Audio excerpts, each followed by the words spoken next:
నిన్ను ఎంత బ్రతిమిలాడినా సరే ఈ 7 చోట్ల మాత్రం నువ్వు అస్సలు వెళ్ళకు. జాగ్రత్త.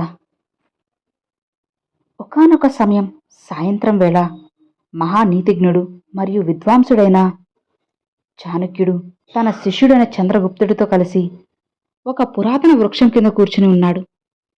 అయితే ఆయన గంభీర స్వరంతో, చూడు చంద్రగుప్త, ఈరోజు నేను కొన్ని విషయాలు చెప్పబోతున్నాను.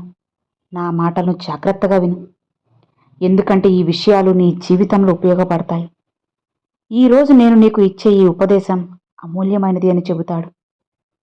అంతేకాదు, ఈ మాటలను నువ్వు ఎప్పుడూ కూడా గుర్తుపెట్టుకో. ఎందుకంటే ఈరోజు నేను 7 ప్రదేశాల గురించి చెబుతాను. అక్కడికి నిన్ను ఎవ్వరు పిలిచినా సరే వెళ్ళకూడదు. ఎవరైనా పిలిచినా ఆలోచించకుండా అక్కడికి వెళ్ళాలని అనుకోకు. మర్చిపోకు.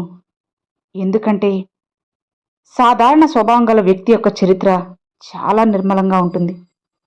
వాడు చాలా తేలిగ్గా ఇతరుల వలలో చిక్కుకుంటాడు.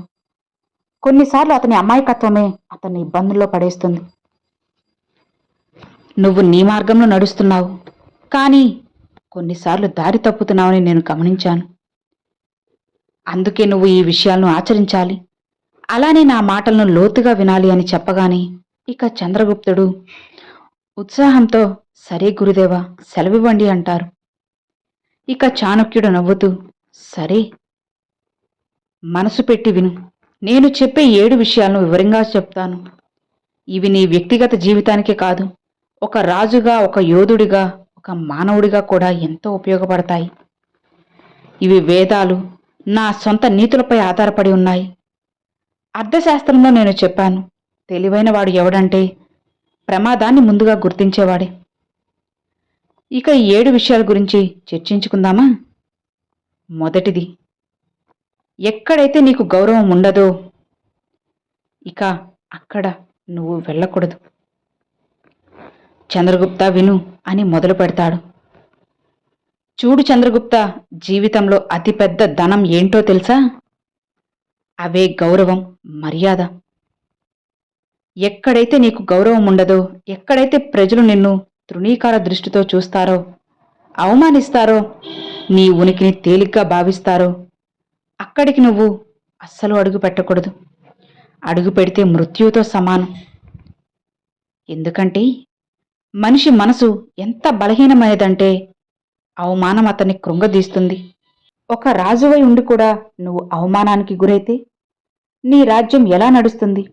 అవమానం యొక్క శక్తి ఎంత ఘాటైనదంటే అది నీ ఆత్మను డొల్లగా చేస్తుంది, నీ నిర్ణయ సామర్థ్యాన్ని బలహీనపరుస్తుంది, అలానే నిన్ను బలహీనుడిగా మారుస్తుంది. గుర్తుపెట్టుకో, ఆత్మగౌరవానికి అత్యున్నత స్థానం వేదాల్లో ఇవ్వబడింది. ఋగ్వేదంలో చెప్పబడింది, వ్యక్తి ఎప్పుడూ కూడా తన గౌరవం పెరిగే వాతావరణంలో ఉండాలి, కానీ తగ్గే చోట కాదు. తెలుసుకో, అక్కడ ఎవరున్నారో వారు నీ మిత్రులా లేక దాగి ఉన్న శత్రువులా? ఆ వాతావరణం నీకు అనుకూలంగా ఉందా? ఒకవేళ లేకపోతే ఏదో ఒక సాకు చెప్పి తప్పించుకో. ఏదైనా ముఖ్యమైన పని ఉందని చెప్పు, కానీ అస్సలు వెళ్ళకు. ఆ ప్రదేశాలు ఇవి కావచ్చు, గతంలో నిన్ను అవమానించిన వ్యక్తి ఇల్లు కావచ్చు, లేదా నీ జాతి ధర్మం, లేదా పదవిపై ప్రశ్నలు తలెత్తే ఏదైనా సభ కావచ్చు. జీవితం చిన్నది, సమయాన్ని వృధా చేయకు. గౌరవంగా ఉండు, అవమానింపబడకు, అవమానం నుండి తప్పించుకో. ఎందుకంటే అవమానం తిరుగుబాటు బీజం నాటుతుంది. ఒక నీతిజ్ఞుడైన రాజు ఎప్పుడూ కూడా తన ప్రతిష్టను కాపాడుకోవాలి. ఎందుకంటే ప్రతిష్టే రాజ్యానికి పునాది.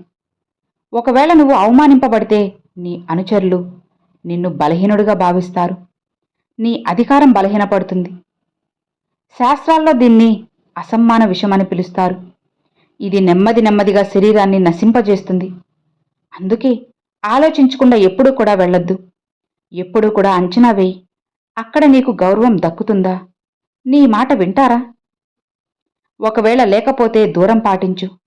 ఈ నియమం కేవలం వ్యక్తిగత జీవితానికే కాదు, రాజకీయ మరియు సామాజిక జీవితానికి కూడా అనివార్యం.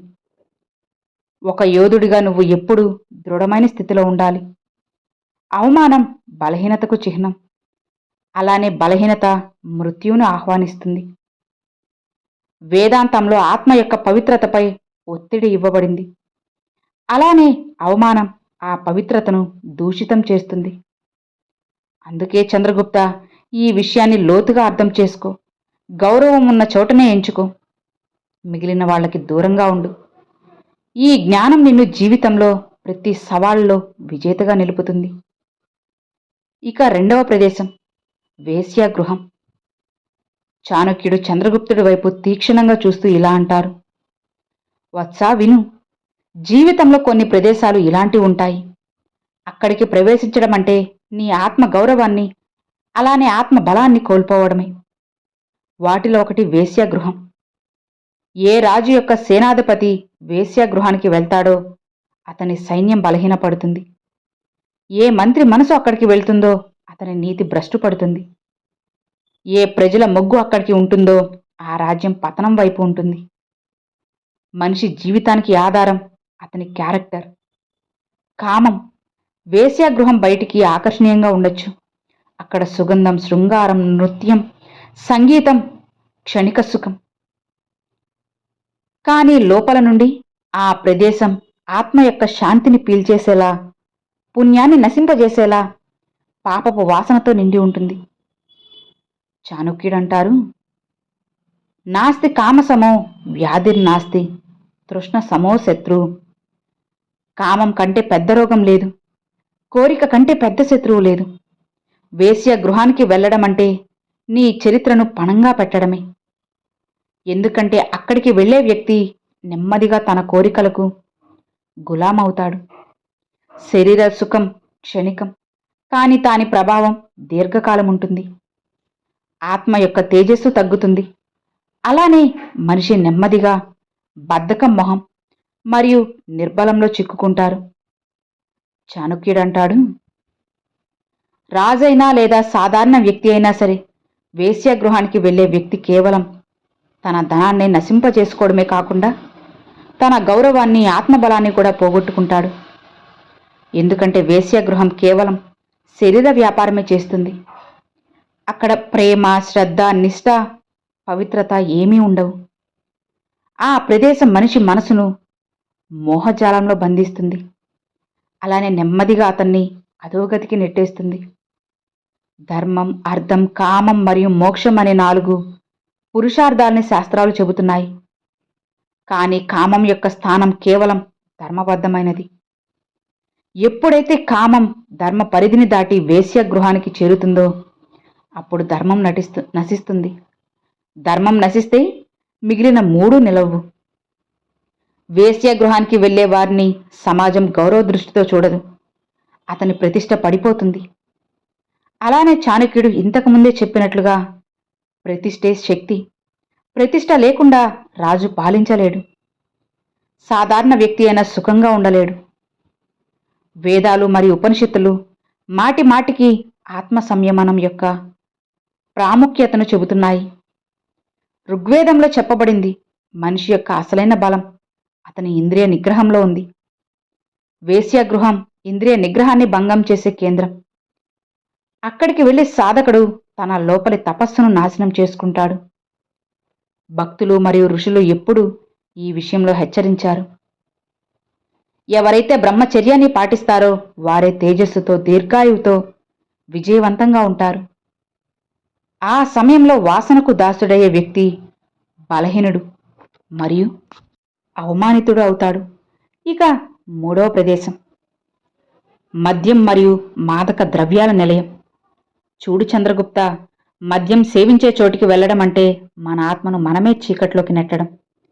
మద్యం కేవలం శరీరాన్ని మాత్రమే కాదు, బుద్ధిని కూడా నాశనం చేస్తుంది.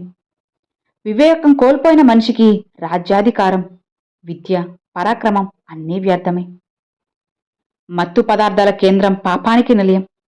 రాజనీతిలో ఇది మరింత ప్రమాదకరం. తాగి ఉన్న మనిషి తన రహస్యాలను బయటపెడతాడు. ఇది శత్రువుకు అవకాశం ఇస్తుంది. అందుకే మద్యం ప్రవహించే చోటికి, వివేకాన్ని మరిచే చోటికి దూరంగా ఉండాలి. ఇక 4 శత్రువు ఇల్లు. శత్రువు ఇల్లు అంటే ఎక్కడైతే నమ్మకం అనే పేరు కూడా ఉండదో అలాంటి ప్రదేశమే. ఇది విషంతో నిండిన బావి లాంటిది. అక్కడికి వెళ్ళేవాడు తన్ని తాను సంక్షోభంలో పడేసుకుంటాడు. శత్రువు యొక్క తీయని మాటలు, ఆతిథ్యం ఒక వల. ఇది మనిషిని భ్రమలో పడేసి అతన్ని సర్వనాశనం చేస్తుంది. శత్రువు ఇల్లు తేనెతుట్టె లాంటిది. బయటికి మధురంగా, లోపల నుండి కాటు వేసేలా ఉంటుంది. అక్కడికి నువ్వు మోసంతో నిండి ఉంటుంది. మరియు ప్రతి అడుగులోనూ వెన్నుపోటు పొడిచే కత్తి వేలాడుతూ ఉంటుంది. శత్రువు ఇంట్లో ప్రవేశించే వ్యక్తి తన బుద్ధిని మరియు వివేకాన్ని పణంగా పెడతాడు. మొదట అతను ఆతిథ్యంలో మునిగిపోతాడు. తరువాత నెమ్మదిగా శత్రువు ఎత్తుగడల్లో చిక్కుకుంటాడు. శత్రువు సాంగత్యం ఆత్మఘాతం. అక్కడి గాలిలో మోసం, అక్కడి భోజనం విషం, అక్కడి మాటలు మాయాజాలం. రాజనీతిలో ఇది ఇంకా ఘాతమైనది. శత్రువు ఇల్లు అంటే రహస్య పథకాలు సిద్ధమయ్యే చోటు. అలానే రహస్యాలు బయటపడే చోటు. ఒక్క క్షణం అజాగ్రత్త రాజుని అతని సింహాసనం నుండి దూరం చేయగలదు. చాణక్యుడి హెచ్చరిక స్పష్టం. శత్రువు తలుపును తన మృత్యువును ఆహ్వానించేవాడు మాత్రమే తడుతాడు. ఆధ్యాత్మిక దృష్టిలో శత్రువు ఇల్లు మనసులోని వైరాన్ని పెంచుతుంది. అక్కడి వాతావరణం ఆత్మకు శాంతిని కాకుండా అశాంతిని, ద్వేషాన్ని ఇస్తుంది. అక్కడికి వెళ్లే వ్యక్తి తన హృదయంలో కోపం, ప్రతీకారం యొక్క బీజం నాటుకుంటారు. ఈ బీజం కేవలం అతని జీవితాన్నే కాకుండా ఆత్మను కూడా విషంలా మార్చేస్తుంది. అందుకే చిత్రగుప్త, శత్రువు ఇంటికి ఎప్పుడూ దూరంగా ఉండు. అతని తీయని చిరునవ్వు మరియు అతిథి సత్కారం వెనుక దాగి ఉన్న మోసం నిన్ను భస్మం చేయగలదు. ఆ ప్రదేశం మృత్యుద్వారం. అక్కడి నుండి తిరుగు ప్రయాణం కేవలం పశ్చాత్తాపంతోనే జరుగుతుంది. ఇక 5వది, గోహత్య జరిగే చోటు. ఎక్కడైతే గోహత్య జరుగుతుందో అది పాపానికి పుట్ట. భూమిపై తల్లి స్వరూపమైన ఆవుని చంపడం అంటే ధర్మాన్ని, కరుణను చంపడమే. అలాంటి ప్రదేశానికి వెళ్లే వ్యక్తిలో క్రూరత్వం పెరుగుతుంది. గోవుల ఆర్తనాదాలు వినిపించే చోట నీరు కూడా విషతుల్యమే. అలాంటి ప్రదేశం నరకద్వారం లాంటిది. ఒక రాజుగా అలాంటి ప్రదేశాలను శుద్ధి చేయాలి, కానీ అక్కడికి వెళ్ళకూడదు. ఇక 6, చరిత్రహీనులు మరియు దురాశపరుల ఇల్లు. నీతి మరియు సత్యం లేని చోటు. ఇది దురాశ మనిషిని పశువు కంటే హీనంగా మారుస్తుంది. లోభం పాపానికి కారణం. అలాంటి వారి ఇంట్లో జరిగే చర్చను మనసును భ్రష్టు పడతాయి. లోబుల ఇంట్లోనే వెన్నుపోటు కుట్రలు జరుగుతాయి. అలాంటి వారి సాంగత్యం వల్ల మనలోని ప్రకాశం నశిస్తుంది. కాబట్టి చరిత్రహీనులకు, లోబులకు దూరంగా ఉండడం చాలా మంచిది. దగ్గరైతే జీవితమే నాశనమైపోతుంది. కాస్త జాగ్రత్తగా ఉండాలి. ఇక చివరిగా 7, అహంకారి ఇల్లు. అహంకారి ఇల్లు అంటే ఎక్కడైతే వివేకం మరియు వినయం అంతమైపోయాయో అలాంటి ప్రదేశం. ఇది ఒక ఎడారి లాంటిది. అక్కడ ప్రేమ, నీడ అస్సలు ఉండదు. సత్యమని నీరుండదు. అహంకారం మనిషిని గుడ్డివారిగా మారుస్తుంది. అతని ఇల్లు పతనానికి కేంద్రంగా మారుతుంది. ఇక చాణక్యుడు అంటాడు, అహంకారి ఇల్లు అగ్నికుండం లాంటిది. ఇక అది తనని తాను కాల్చుకుని ఇతరులను కూడా కాల్చేస్తుంది. అక్కడి గాలిలో గర్వం యొక్క వాసన ఉంటుంది. అక్కడి మాటలు కేవలం స్వయం ప్రశంసలతో నిండి ఉంటాయి. అహంకారికి ఇంటికి వెళ్లే వ్యక్తి నెమ్మదిగా అతని ప్రభావంలోకి వస్తాడు. మొదట అతను అతని ప్రశంసలు వింటాడు. తరువాత తనని తాను కూడా అదే శ్రేష్టత అనే భ్రమలో పోగొట్టుకుంటాడు. అహంకారం సర్వనాశాయ అంటే అహంకారమే సర్వనాశనానికి కారణం. అక్కడి వాతావరణం మనసును అశాంతికి గురిచేస్తుంది. అలానే వ్యక్తి తన వినయాన్ని కోల్పోతాడు. రాజనీతిలో అహంకారి ఇల్లు అత్యంత ఘాతకమైనది. అహంకారి అయిన రాజు, మంత్రి లేదా సైనికుడు తమ గర్వంలోనే మునిగిపోయి శత్రువులకు బలవుతారు. చాణక్యుడు ఇచ్చే హెచ్చరిక ఏంటి అంటే, అహంకారితో కలిసి తిరిగేవాడు స్వయంగా తన పతనానికి కారణమవుతాడు. ఆధ్యాత్మిక దృష్టిలో అహంకారం ఆత్మకు అతిపెద్ద శత్రువు. అహంకారి ఇంటి వాతావరణం మనసుని సత్యం మరియు ఈశ్వరుని నుండి దూరం చేస్తుంది. ఇక అక్కడ ధ్యానం భంగమవుతుంది మరియు ఆత్మ తేజస్సు మసకబడుతుంది. అక్కడికి వెళ్ళే వ్యక్తి తన లోపలి సత్యం మరియు శాంతిని కోల్పోతాడు. అందుకే చంద్రగుప్త, అహంకారి ఇంటికి ఎప్పుడూ దూరంగా ఉండు.